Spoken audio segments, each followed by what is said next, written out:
Kadang, manusia terlalu percaya diri pada kekuatan kakinya, lupa bahwa tak semua jalur di dunia ini dibuat untuk diinjak oleh kita. Malam itu, langit menggigil sunyi. Angin dari lereng Gunung Sagara menelusup seperti bisikan tua yang mencoba mengingatkan, "Jangan sendirian, nak, tempat ini bukan untukmu." Tapi Fajar, seorang pemuda berusia 26 tahun, tetap melangkah. Dengan tas carrier besar di punggung dan headlamp menyala, ia menantang malam seorang diri. Bukan karena ia berani, tapi karena ia ingin lari. Lari dari dunia yang tak memberinya tempat. Ia baru saja dipecat dari pekerjaan, patah hati, dan kehilangan satu-satunya sahabat hidup, ibunya.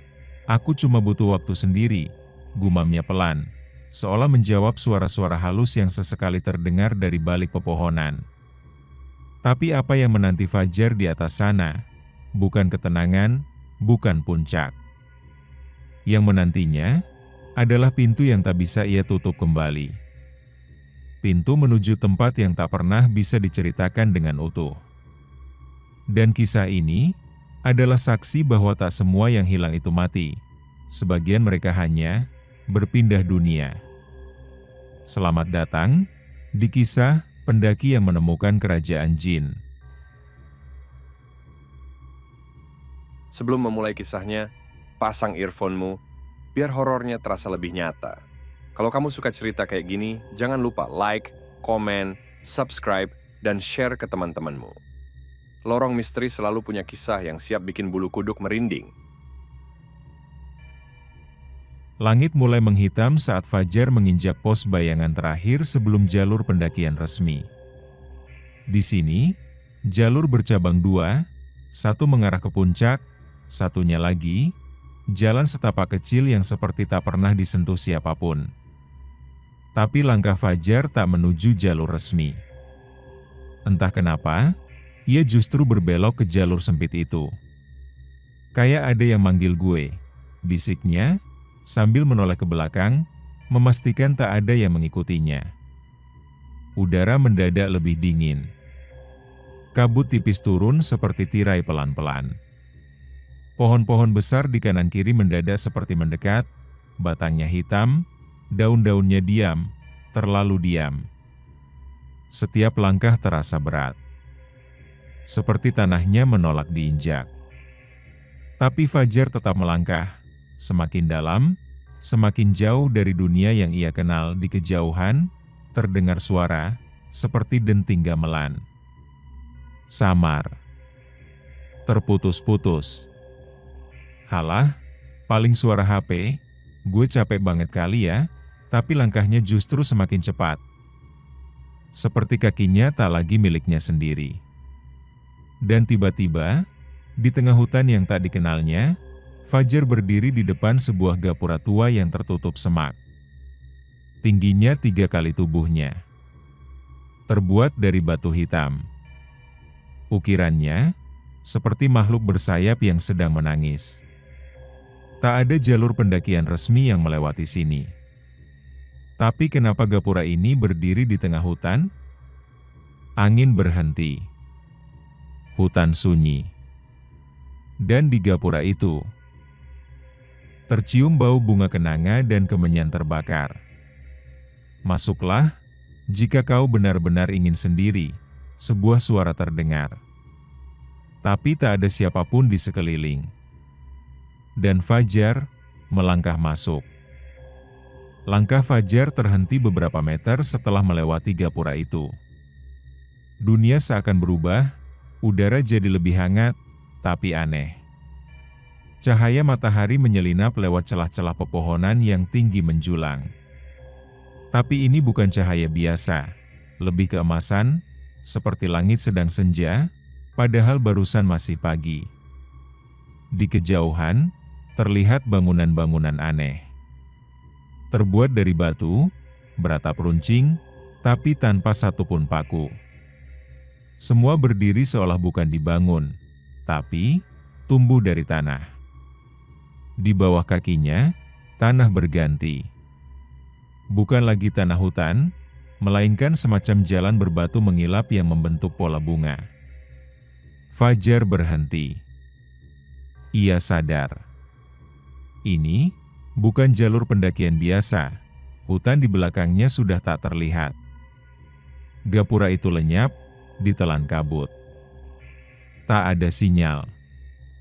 Tak ada suara jangkrik. Bahkan langkah kakinya sendiri tak menghasilkan gema. Di depan, seseorang berdiri. Seorang perempuan. Wajahnya pucat, mengenakan kebaya putih bersih dengan rambut tergerai hingga menyentuh tanah. Tapi yang paling ganjil, matanya tak ada. Bukan buta, tapi kosong. Seperti lubang hitam kecil. "Kenapa kamu masuk sendiri?" Suara wanita itu lirih, tapi terasa langsung di dalam kepala Fajar. "Saya cuma nyari tenang," jawab Fajar pelan, suara gemetar. Wanita itu mengangguk pelan. Yang datang ke sini tak pernah benar-benar sendiri. Mereka selalu bawa luka. Tapi hati-hati, karena tempat ini bukan untuk menyembuhkan. Ini tempat untuk menguji. Sebelum Fajar sempat bertanya, wanita itu menghilang begitu saja. Seperti kabut yang menguap. Dan dari kejauhan, terdengar suara tabuhan. Seperti suara upacara. Tapi Fajar tak tahu bahwa langkahnya tadi melewati sesuatu yang jauh lebih besar dari sekadar hutan. Ia sudah masuk ke wilayah yang tak bisa dijelaskan. Sebuah kerajaan yang tak menerima tamu, kecuali mereka yang benar-benar tersesat dalam hatinya sendiri. Fajar melangkah pelan mengikuti jalan batu yang memantulkan cahaya lembut. Setiap tapaknya seperti menginjak kenangan, terasa nyata, tapi tak bisa disentuh. Dari kejauhan, suara tabuhan semakin jelas. Semacam gamelan, dipadu dengan suara seruling yang lirih dan menyayat. Lalu, kabut terbuka pelan seperti tirai panggung. Sebuah lapangan luas terbentang. Di tengahnya, berdiri puluhan perempuan mengenakan pakaian adat berwarna keemasan, menari perlahan dalam formasi melingkar. Mata mereka tertutup, wajah mereka tenang. Tapi Fajar sadar, kaki para penari itu tak menyentuh tanah. Mereka melayang, hanya beberapa sentimeter dari permukaan. Seorang penabuh gamelan duduk bersila tak jauh dari sana. Wajahnya tua, matanya kosong, tapi tangannya cekatan memukul bonang dengan irama yang tidak manusiawi. Terlalu sempurna. Terlalu konsisten. Fajar terpaku. Ingin lari, tapi tubuhnya berat. Seperti ditahan rasa ingin tahu yang tak bisa dijelaskan. Salah satu penari tiba-tiba berhenti, lalu perlahan menoleh. Matanya menatap Fajar dari balik selendangnya yang melambai. Tapi tak ada ketakutan. Hanya lirihnya kesedihan. "Apa kau juga ingin menari dengan luka yang tak sembuh?" Suara itu tak keluar dari mulutnya, tapi langsung menyusup ke dalam dada Fajar. Dan anehnya, ia mengerti. Karena ia memang datang dengan luka. Luka yang ia pikir bisa ditinggalkan di puncak gunung. Tapi kenyataannya, luka itu justru menuntunnya ke tempat ini.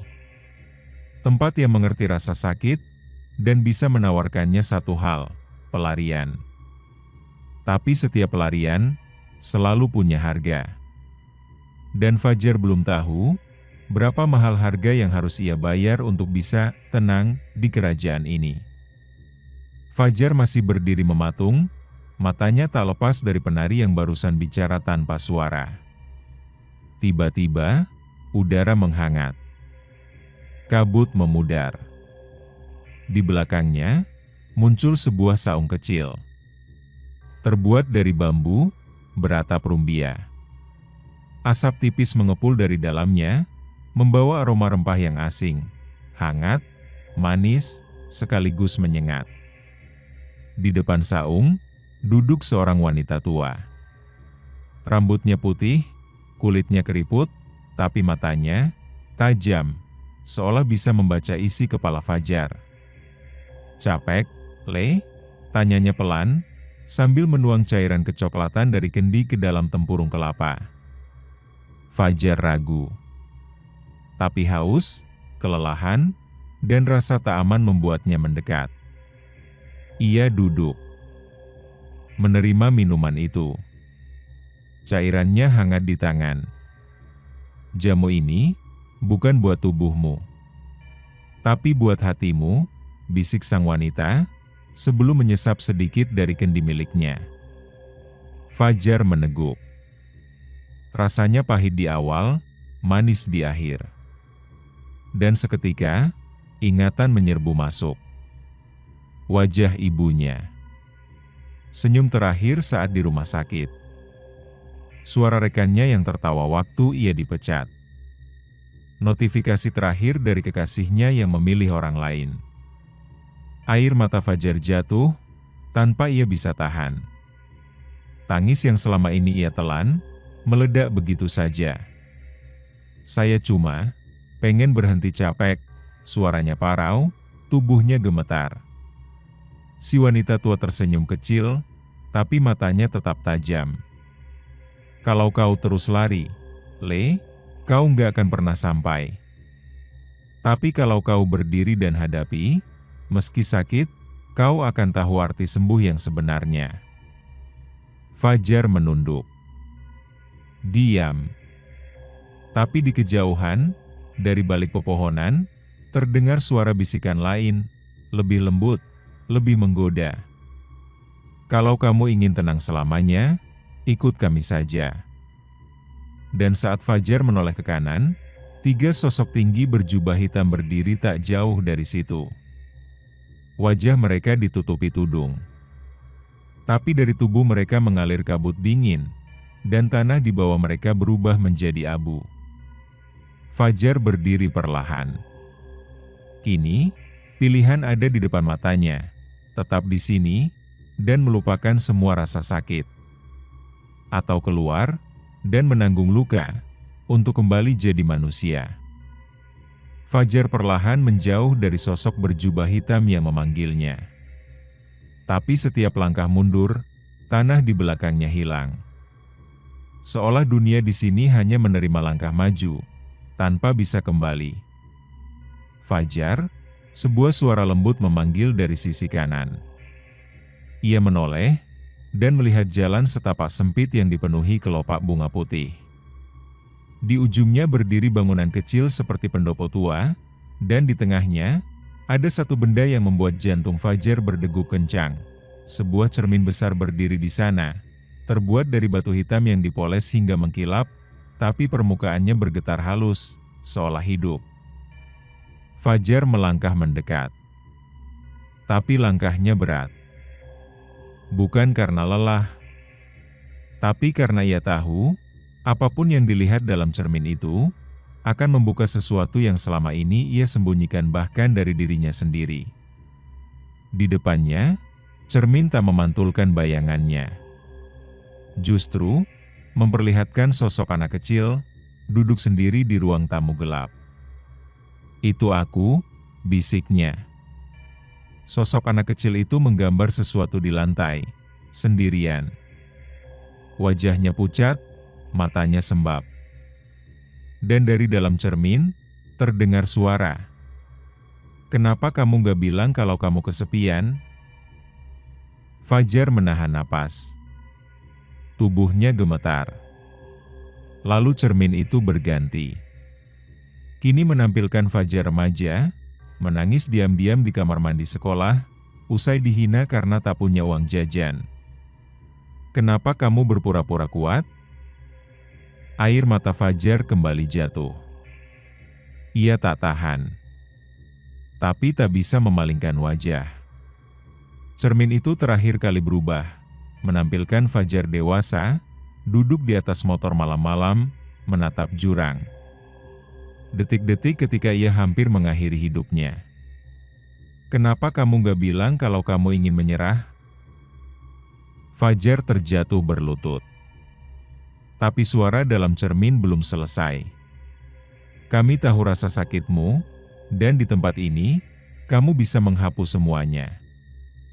Tapi sebagai gantinya, kamu harus melepaskan dirimu sepenuhnya. Perlahan, dari dalam cermin, tangan-tangan pucat mulai menjulur keluar. Menggoda Fajar untuk masuk, untuk menyerah, untuk melupakan, untuk jadi satu bagian dari kerajaan yang tak mengenal waktu dan tak mengenal manusia. Cermin itu masih berdiri, retak-retak, tapi tangan-tangan pucatnya kini menggantung di udara. Mereka tak menyerang, mereka menunggu. Menunggu keputusan Fajar. Fajar bangkit perlahan, matanya masih basah. Tubuhnya lelah, jiwanya lebih lelah lagi. Ia tak bicara. Tapi seluruh tubuhnya berteriak ingin menyerah. Tepat saat jemarinya hampir menyentuh cermin, terdengar suara langkah kaki cepat di belakangnya. "Jangan!" Suara perempuan. Nyaring. Tegas. Fajar menoleh. Seorang perempuan muda berdiri di sana, berbeda dari semua makhluk lain di tempat ini. Bajunya seperti pendaki biasa, jaket, celana kotor, rambut diikat asal. Tapi matanya tajam, penuh rasa takut dan harap. "Kamu pendaki juga?" tanya Fajar lemah. Perempuan itu hanya mengangguk cepat. "Namaku Rina. Aku udah 5 hari di sini, atau 5 bulan? Aku gak tahu. Tempat ini nelen waktu." Rina menarik tangan Fajar menjauh dari cermin. "Mereka kasih apa yang kita mau, tapi mereka ambil lebih dari itu. Begitu kamu masuk ke cermin itu, kamu bukan kamu lagi. Hanya jadi bagian dari mereka, penari, bayangan, penunggu. Kayak boneka tanpa suara." Fajar masih lemas, tapi mulai sadar. Ia menatap cermin itu. Kini retakannya menyebar cepat. Dari dalamnya muncul wajah-wajah yang familiar. Wajah mantan kekasihnya. Wajah ibunya. Wajahnya sendiri. Semuanya tersenyum. Tapi senyum itu dingin. Mereka bukan orang yang kamu sayang. Mereka hanya bentuk dari ingatanmu. Dan tempat ini suka orang yang hidup dari kenangan, kata Rina pelan. Cermin itu akhirnya hancur, pecah jadi debu. Tapi sebelum menghilang, terdengar satu kalimat, "Luka itu bukan untuk dilupakan, tapi untuk diterima." Dan mendadak, tanah di bawah mereka berguncang pelan. Dari kejauhan, terdengar suara lonceng. "Ujian berikutnya dimulai," bisik Rina. Ia menatap Fajar dengan pandangan tegas. "Kalau kita mau pulang, kita harus masuk ke pusat kerajaan. Tempat asal semua rasa sakit ini. Tapi jangan percaya semua yang kamu lihat. Bahkan aku pun, belum tentu nyata." Fajar menarik napas dalam-dalam. Untuk pertama kalinya, ia tak merasa sendirian. Mereka berjalan menyusuri lorong hutan yang tak seperti hutan. Pohon-pohonnya tinggi, daunnya seperti kain hitam, dan akar-akarnya melilit seperti nadi raksasa. Di sepanjang jalan, bisikan kecil mengikuti langkah mereka. Bukan dari makhluk, tapi dari pohon-pohon itu sendiri. "Kenapa kamu masih bertahan? Kenapa kamu gak ikut saja mereka? Apa kamu pikir kamu pantas diselamatkan?" Fajar menunduk. Langkahnya makin pelan. Rina menggenggam lengan bajunya. "Jangan dengerin. Ini hutan batin. Semua bisikan itu dari suara yang kamu sembunyikan selama ini." Tiba-tiba, jalan di depan mereka terbelah menjadi 2. Di kiri, terlihat jalan terang dengan hamparan padang ilalang dan suara riang anak-anak tertawa. Di kanan, jalan sempit, gelap, berbatu, dan terdengar suara orang merintih. Kiri, kelihatan damai, kata Fajar. Rina hanya geleng pelan. Aku pernah coba jalan itu. Tapi akhirnya aku balik ke titik awal. Seperti mimpi. Indah, tapi palsu. Mereka memilih jalan kanan. Setiap langkah, Fajar melihat kilasan kenangan di dinding batu. Ibunya terbatu keras di ranjang. Ponselnya bergetar dengan notifikasi yang membuat hatinya hancur. Malam-malam gelap di mana ia menangis diam-diam di toilet kosan. Fajar hampir berhenti. Kenapa jalan ini harus menyakitkan? Rina menjawab sambil terus berjalan, karena ini jalan pulang. Dan pulang itu bukan ke rumah, tapi ke dirimu sendiri. Tiba-tiba, mereka sampai di ujung jalan. Sebuah gerbang batu tinggi berdiri. Di tengahnya, simbol aneh berwarna merah menyala. Di atas gerbang itu tertulis dengan bahasa yang tak mereka mengerti, tapi suara dalam hati mereka menerjemahkan sendiri. Yang masuk ke sini, akan bertemu dengan versi dirinya yang paling ingin ia kubur. Rina menatap Fajar. Kamu siap? Fajar tak menjawab. Ia hanya memejamkan mata, dan melangkah masuk ke gerbang itu. Saat itu juga, dunia berubah. Tanah lenyap. Hutan menghilang. Kini ia berdiri sendirian, di depan sebuah cermin raksasa. Dan dari dalamnya, keluar sosok yang paling ia benci, dirinya sendiri. Tapi versi yang lemah, putus asa, dan ingin mati. Sekarang, bisik suara tak terlihat, hadapi dirimu, atau tinggal di sini selamanya. Tempat itu sunyi. Seperti ruang kosong yang tak mengenal waktu. Fajar berdiri tepat di depan dirinya sendiri, tapi bukan dirinya yang sekarang.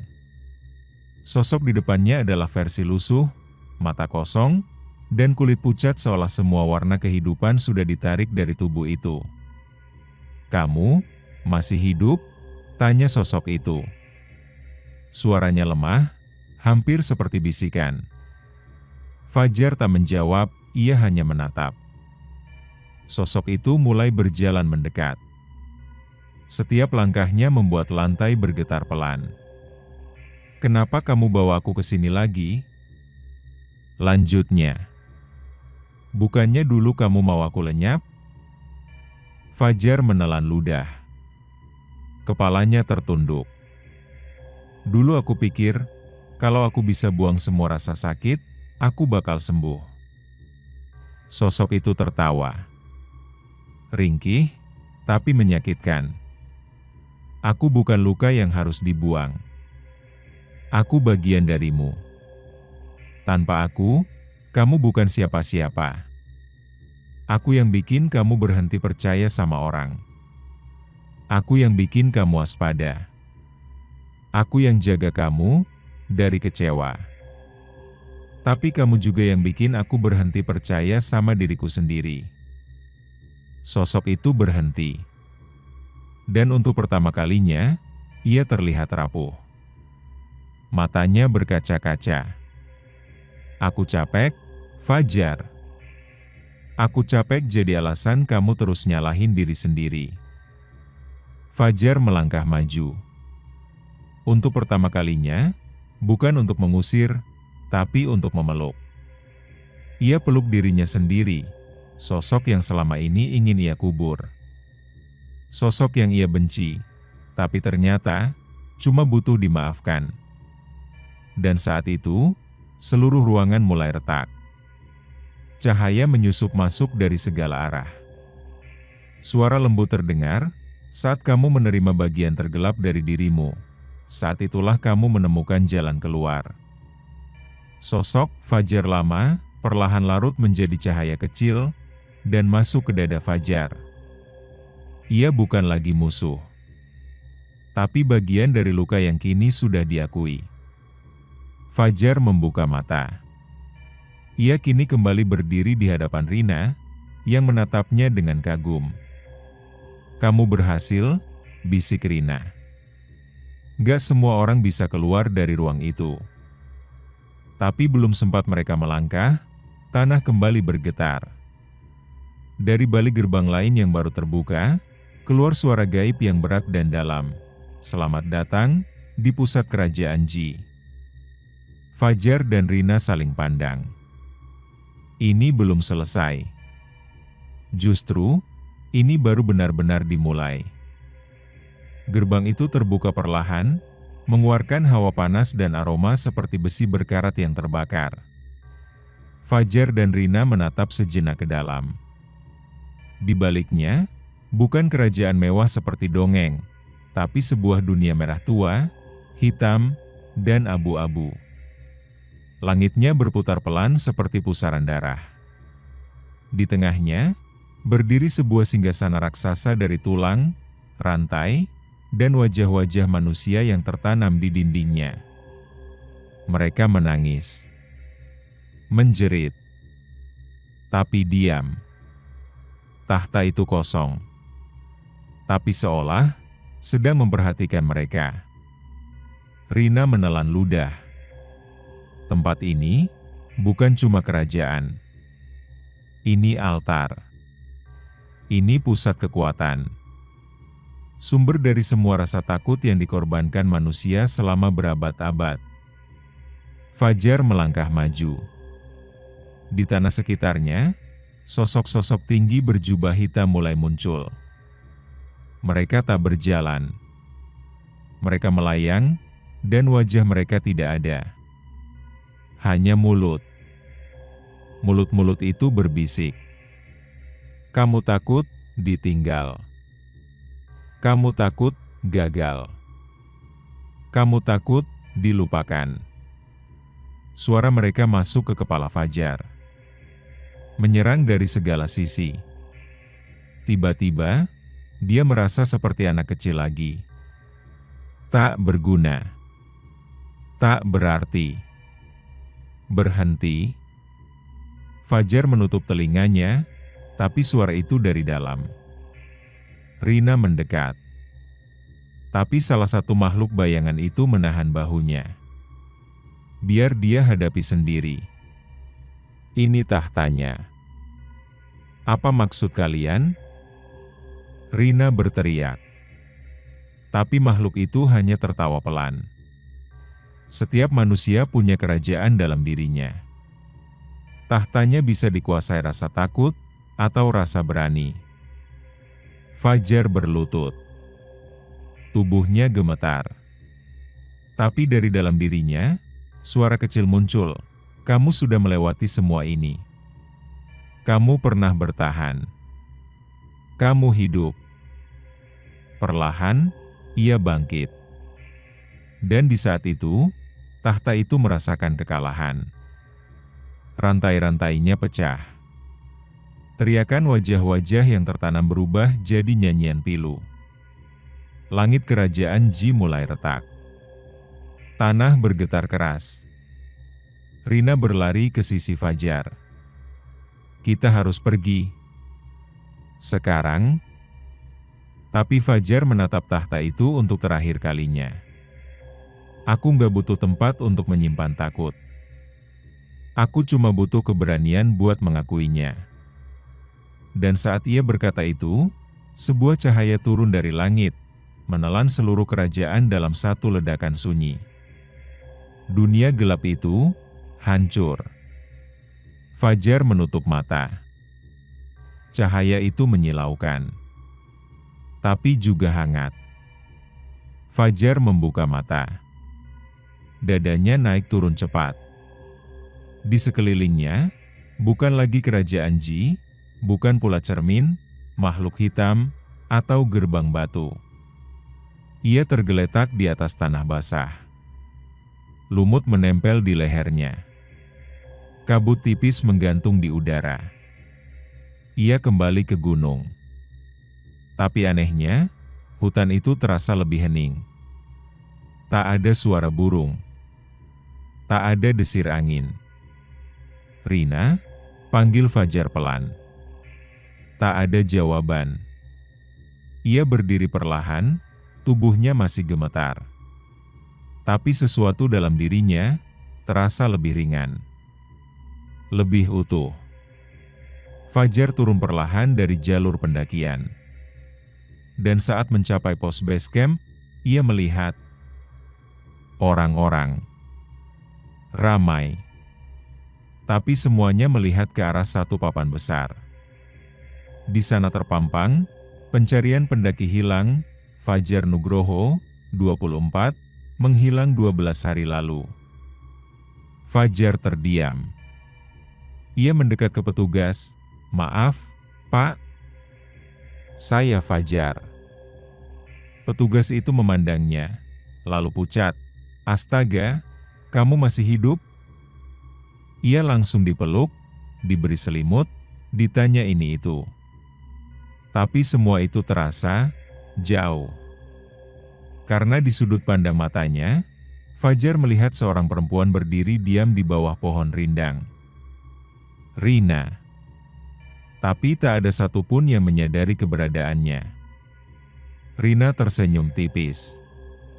Lalu perlahan-lahan, ia menghilang menjadi kabut. Fajar menangis. Diam-diam. Ia tahu, Rina bukan pendaki. Ia adalah bagian dari dirinya, bagian yang membantu, membimbing, tapi tak bisa dibawa pulang. Hari itu, Fajar resmi selamat. Tapi hanya ia yang tahu, ia bukan orang yang sama lagi.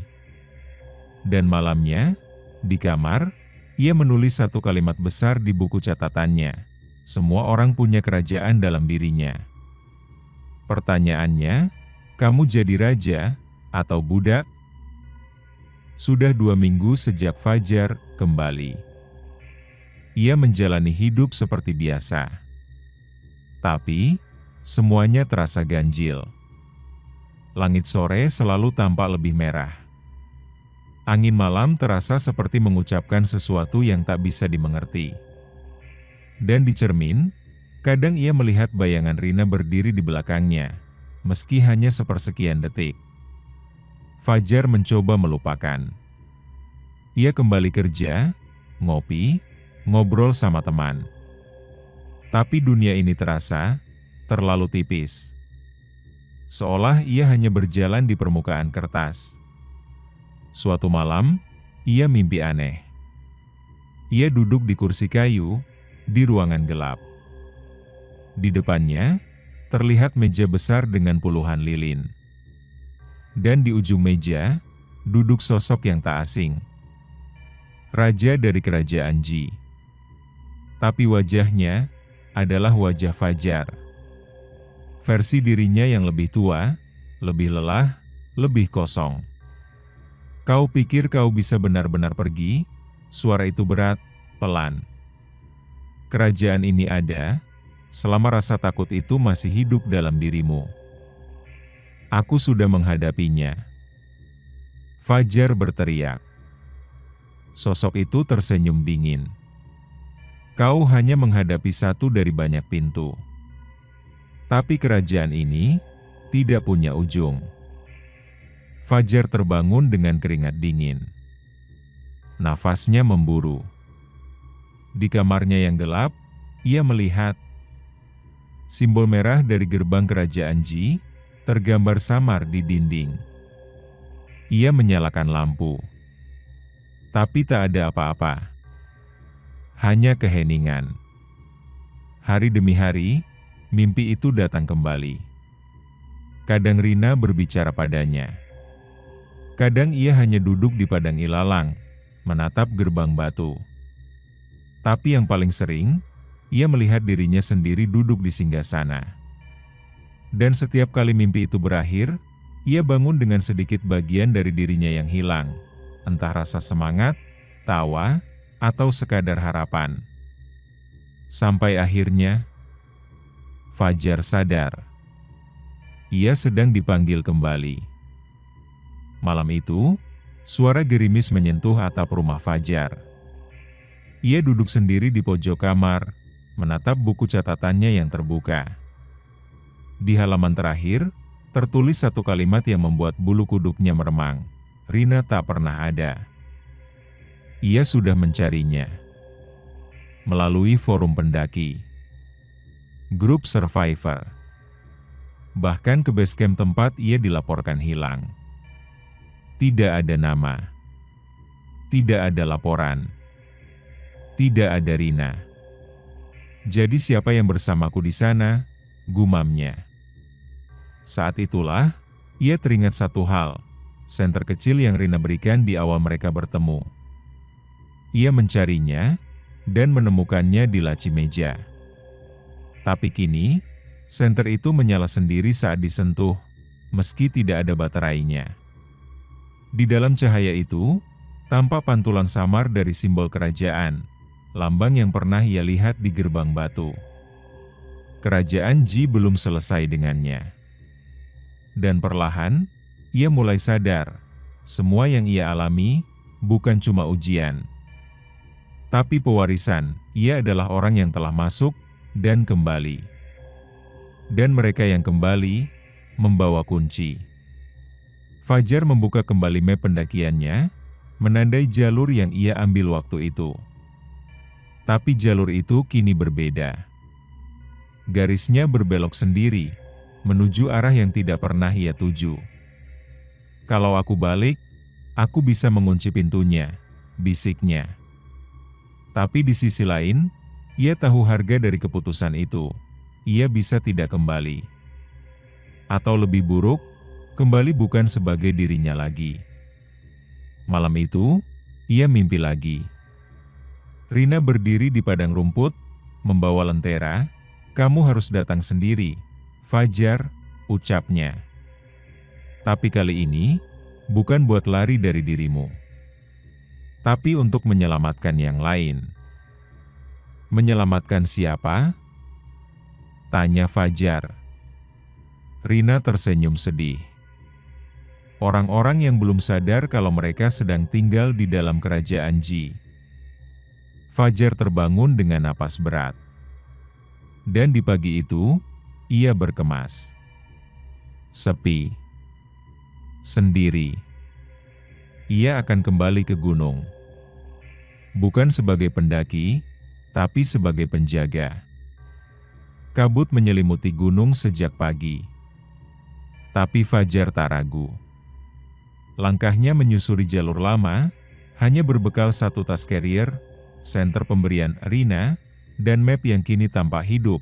Garisnya terus berubah sesuai arah pikirannya. Setiap langkah terasa berat. Tapi bukan karena medan, tapi karena suara-suara yang mulai kembali. Bisikan, tawa, tangisan. Di titik tempat ia dulu hilang, Fajar berhenti. Pohon besar yang dulu jadi penanda itu kini tampak hangus. Dan di bawahnya, sebuah lubang kecil menganga, berbentuk lingkaran sempurna. Seolah menanti ia masuk kembali. Ia menyalakan senter. Dan sinar itu membuka sesuatu yang tak terlihat oleh mata biasa. Gerbang baru. Bukan gerbang dari batu, tapi dari bayangan. Dan di baliknya, sesosok makhluk tinggi berjubah berdiri menunggu. Kau kembali, ucapnya tanpa suara. Aku mau menutup ini semua. Aku mau mengunci gerbang ini, kata Fajar, teguh. Makhluk itu mendekat. Wajahnya kosong. Tapi matanya, mata manusia. Tua. Sayu. Kau ingin mengunci, padahal kau masih menyimpan kuncinya di dada. Rasa takutmu belum mati. Fajar mengangkat senter. Cahaya memantul ke arah makhluk itu, membuatnya sedikit menjauh. Kalau begitu, biar aku bawa semua takut itu masuk. Biar aku jadi bentengnya. asal tidak ada lagi yang tersesat. Tiba-tiba, dari balik gerbang, terdengar jeritan, suara manusia. Tangisan.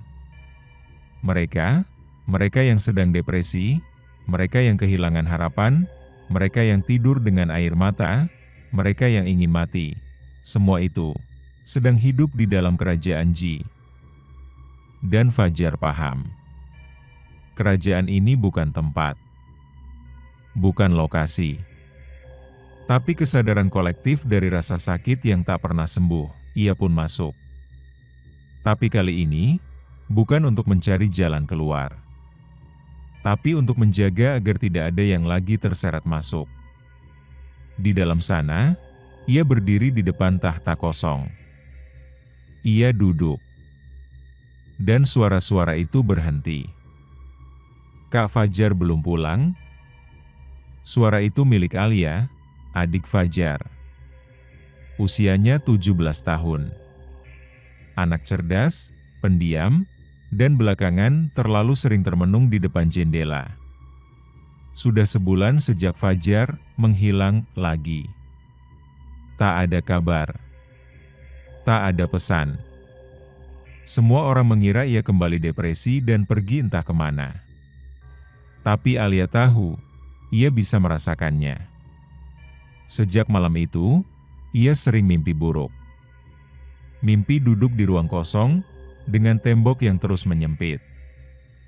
Di depan tembok, seseorang berbisik padanya, "Kakakmu tak pergi, dia hanya menggantikan tempatmu." Suatu malam, Alia mendengar suara pintu terbuka sendiri. Dan dari balik kamar Fajar yang terkunci, terdengar langkah kaki. Ia mendekat perlahan. "Kak!" Tapi saat ia buka pintunya, kamar itu kosong. Hanya ada satu hal yang membuat Alia gemetar. Senter kecil milik Fajar menyala di atas meja. Ia memegang senter itu. Dan seketika, dunia di sekelilingnya meredup.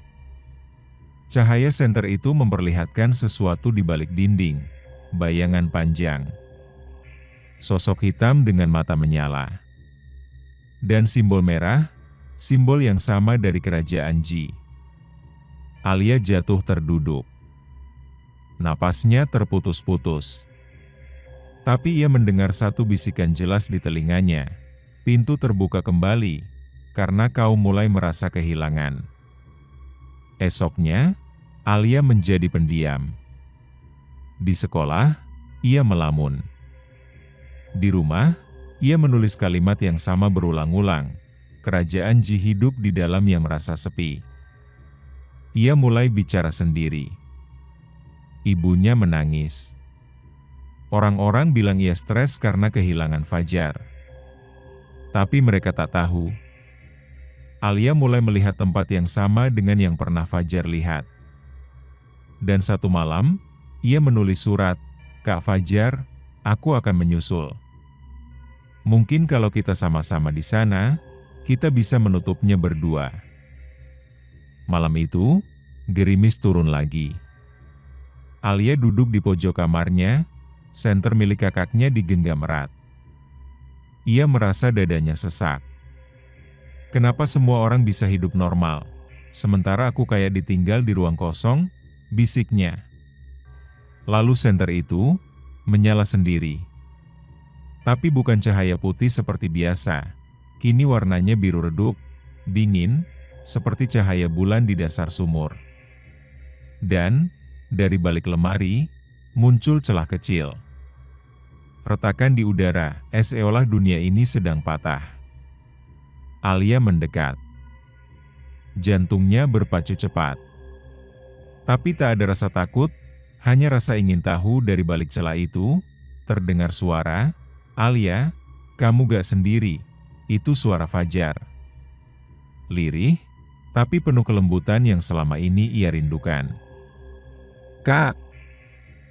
Ia menyentuh celah itu, dan seketika tubuhnya ditarik masuk.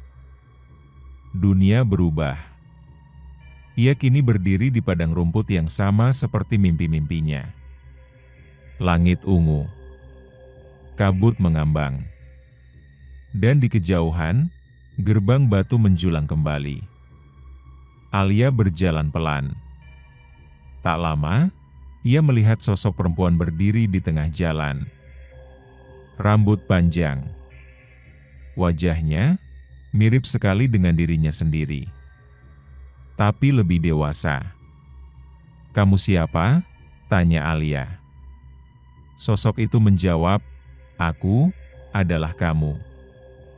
Versi yang kamu benci, yang kamu pendam, yang kamu lempar ke balik dinding setiap malam. Kenapa aku di sini? Karena kamu lemah, Alia. Tapi justru kelemahan itulah yang membuka pintu ke tempat ini." Seperti Fajar, Alia menangis. Tapi tangisnya bukan karena takut, melainkan karena ia sadar betapa selama ini ia membohongi dirinya sendiri. "Aku cuma pengen Kak Fajar balik. Itu aja." Sosok itu mendekat dan berubah menjadi Rina. "Kalau kamu ingin membawanya pulang, kamu harus jadi cermin, bukan korban." Cermin? Iya. Di kerajaan ini, hanya yang bisa menghadapi dirinya sendiri, yang bisa membawa orang lain keluar. Alia mengangkat senter itu, dan cahaya birunya berubah jadi putih. Terang, hangat. Di ujung jalan, Fajar berdiri, tersenyum. Tapi tubuhnya setengah transparan. "Kak, jangan masuk lebih jauh, Alia. Kalau kamu terus maju, kamu gak bisa kembali. Tapi kakak juga gak akan pulang kalau aku gak jemput." Mereka berdiri saling tatap. Di tengah kerajaan Ji yang sunyi, dua kakak beradik itu akhirnya bertemu kembali. Malam itu, gerimis turun lagi. Alia duduk di pojok kamarnya, senter milik kakaknya digenggam erat. Ia merasa dadanya sesak. "Kenapa semua orang bisa hidup normal, sementara aku kayak ditinggal di ruang kosong?" bisiknya. Lalu senter itu menyala sendiri. Tapi bukan cahaya putih seperti biasa. Kini warnanya biru redup, dingin, seperti cahaya bulan di dasar sumur. Dan, dari balik lemari, muncul celah kecil. Retakan di udara. Seolah dunia ini sedang patah. Alia mendekat. Jantungnya berpacu cepat. Tapi tak ada rasa takut, hanya rasa ingin tahu. Dari balik celah itu, terdengar suara. "Alia, kamu gak sendiri, itu suara Fajar." Lirih, tapi penuh kelembutan yang selama ini ia rindukan. "Kak!" Ia menyentuh celah itu, dan seketika tubuhnya ditarik masuk. Dunia berubah. Ia kini berdiri di padang rumput yang sama seperti mimpi-mimpinya. Langit ungu. Kabut mengambang. Dan di kejauhan, gerbang batu menjulang kembali. Alia berjalan pelan. Tak lama, ia melihat sosok perempuan berdiri di tengah jalan. Rambut panjang.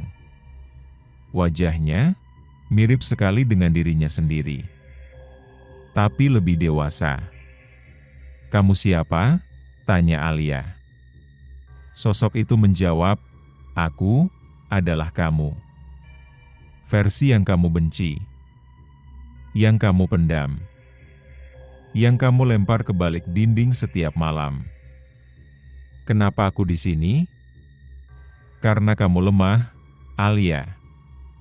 Tapi justru kelemahan itulah yang membuka pintu ke tempat ini." Seperti Fajar. Alia menangis, tapi tangisnya bukan karena takut, melainkan karena ia sadar betapa selama ini ia membohongi dirinya sendiri. "Aku cuma pengen Kak Fajar balik. Itu aja." Sosok itu mendekat dan berubah menjadi Rina. "Kalau kamu ingin membawanya pulang, kamu harus jadi cermin, bukan korban. Cermin? Iya. Di kerajaan ini, hanya yang bisa menghadapi dirinya sendiri, yang bisa membawa orang lain keluar. Alia mengangkat senter itu. Dan cahaya birunya berubah, jadi putih. Terang. Hangat. Di ujung jalan, Fajar berdiri, tersenyum. Tapi tubuhnya setengah transparan. Kak, jangan masuk lebih jauh, Alia. Kalau kamu terus maju, kamu gak bisa kembali. Tapi kakak juga gak akan pulang kalau aku gak jemput. Mereka berdiri saling tatap. Di tengah kerajaan Ji yang sunyi, dua kakak beradik itu akhirnya bertemu kembali. Suara hujan di atap rumah sakit mengiringi detak monitor jantung Fajar. Matanya terbuka perlahan. Cahaya lampu terasa asing. Tapi satu hal yang langsung ia sadari, sunyi. Sunyi yang sangat dalam, seperti akhir mimpi buruk yang tak kunjung selesai. Kamu selamat, nak, ucap seorang perawat. Kami menemukannya di pinggir jalur pendakian, pingsan, dehidrasi. Tapi napasmu tetap ada. Fajar tak menjawab. Matanya menatap langit-langit ruangan, dan ia sadar, ia bisa melihat lapisan lain dari dunia ini. Di dinding, bayangan bergerak. Bukan bayangan manusia, tapi bayangan kesedihan. Bayangan dari orang yang tak pernah menangis, tapi menyimpan beban terlalu lama. Kenapa perawat itu jalannya berat sekali? Bisiknya. Dan benar, saat perawat itu melintas, Fajar bisa melihat siluet hitam menggantung di pundaknya. Itu bukan hantu. Bukan makhluk gaib. Tapi bentuk nyata dari luka batin yang belum sembuh. Hari-hari berlalu. Fajar pulang. Tapi ia sering duduk sendiri, di kursi teras, menatap orang-orang lewat. Seorang tukang koran, berjalan cepat. Tapi ada asap hitam tipis dari dadanya. Seorang ibu muda, tersenyum sambil menggandeng anak, tapi bayangannya tertinggal jauh. Semua itu, hanya bisa dilihat oleh dia. Malam-malamnya ia habiskan menulis. Membuat peta baru. Peta orang-orang yang hampir tersedot ke kerajaan Ji. Dan satu malam, ketika ia berjalan melewati warung kopi di ujung jalan, ia melihat seorang pemuda duduk sendiri. Matanya kosong. Di depannya, kopi dingin. Di belakangnya, bayangan kerajaan Ji mulai terbuka. Fajar menghampiri. Duduk tanpa izin. Kalau kamu ngerasa capek banget, dan gak tahu harus cerita ke siapa, kamu bisa mulai dari satu kalimat aja, ucap Fajar. Pemuda itu menoleh. Kalimat apa?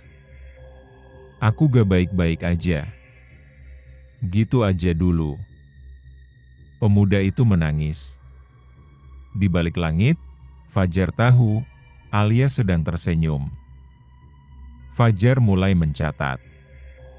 Di buku lusuh peninggalan Alia, ia membuat garis-garis aneh, simbol, lingkaran. Semua berdasarkan apa yang ia lihat di mata orang-orang. Mereka semua saling terhubung, gumamnya. Di setiap tempat yang ia datangi, warung kecil di pinggir jalan, halte sepi, gang sempit, selalu ada cahaya suram, seperti benang tipis yang mengalir dari tubuh seseorang ke titik lain. Seolah kerajaan Ji punya urat nadi sendiri. Ini bukan cuma kerajaan, ini jaringan luka. Dan semua orang yang menyimpan kesedihan diam-diam, terhubung tanpa sadar. Suatu malam, ia duduk di taman kota. Seorang ibu tua duduk di bangku seberang. Wajahnya tenang. Tapi Fajar melihat 3 tali gelap menjulur dari punggung si ibu. Tali itu tersambung ke rumah kecil di ujung taman. Ia berjalan ke sana. Mengetuk pintu. Seorang anak perempuan membuka. Wajahnya pucat. "Kakak siapa?" "Namaku Fajar. Boleh ngobrol sebentar?" Anak itu hanya mengangguk. Di dalam rumah, udara terasa berat.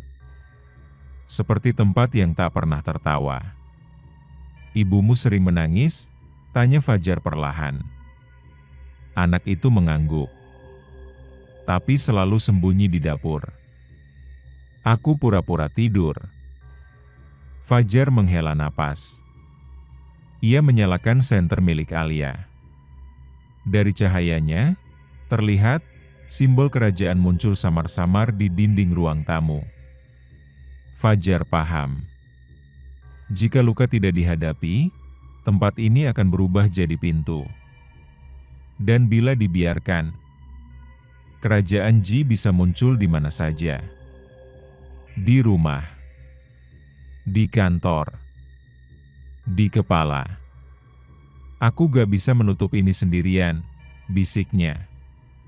Di buku catatannya, ia menulis satu pesan. Kerajaan Ji bukan dunia lain. Ia adalah bayangan dari dunia ini. Dan siapapun yang terlalu lama menyembunyikan sedih, akan membuka jalannya sendiri. Di halaman terakhir, ia menggambar jaring besar.